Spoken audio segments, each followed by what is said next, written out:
بسم اللہ الرحمن الرحیم۔ السلام علیکم ورحمۃ اللہ وبرکاتہ۔ آج جب گھر سے باہر نکلا تو ایک لڑکی گھر کے سامنے کھڑی ہوئی تھی۔ میں نے اس کو دیکھا اور نظر انداز کر کے وہاں سے جانے لگا کہ اچانک پیچھے سے آواز آئی، بھائی۔ میں نے پیچھے مڑ کر دیکھا، وہ اپنی جگہ خاموش کھڑی تھی۔ دیکھنے میں وہ ویل ڈریس لگ رہی تھی۔ میں اس کی طرف بڑھنے لگا۔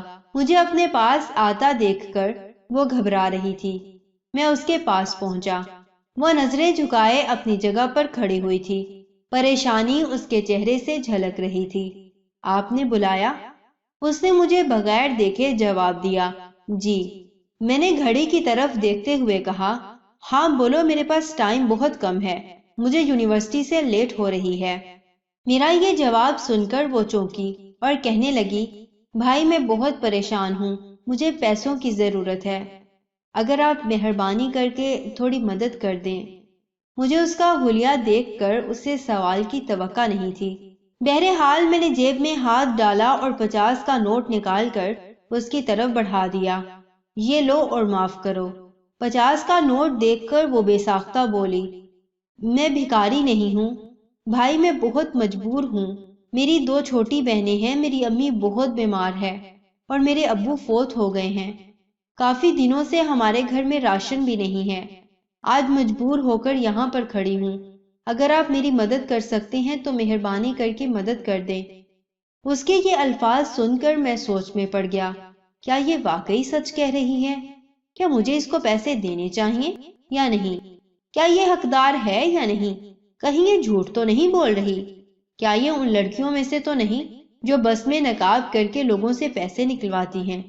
اور ساتھ ہی میرے مائنڈ میں اس دانشور کے کال بھی آ رہے تھے، جب اللہ ہمیں عطا کرتا ہے تو وہ یہ نہیں دیکھتا کہ ہم اس کے قابل ہیں یا نہیں، بس وہ ہمیں عطا کرتا ہے۔ میں بھی سوچوں میں گم تھا کہ وہ اچانک بولی، بھائی اگر آپ کے پاس نہیں ہے تو آپ رہنے دیں، کوئی بات نہیں۔ یہ کہہ کر وہ جانے لگی۔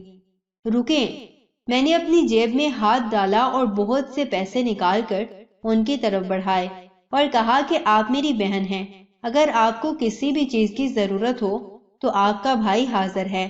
میرے یہ الفاظ سن کر وہ مسکرانے لگی اور مجھے ڈھیر ساری دعائیں دینے لگی۔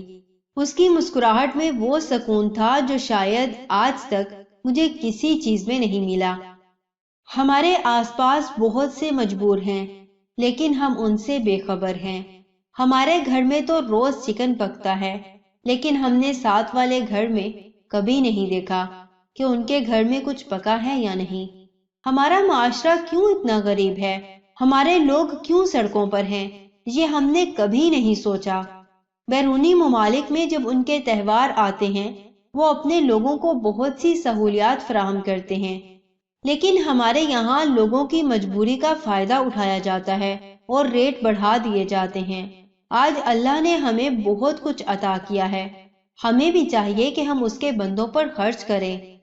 میں اللہ سے دعا کرتی ہوں کہ اللہ تعالی ہمیں حقوق اللہ کے ساتھ ساتھ حقوق العباد پورے کرنے کی توفیق عطا فرمائے۔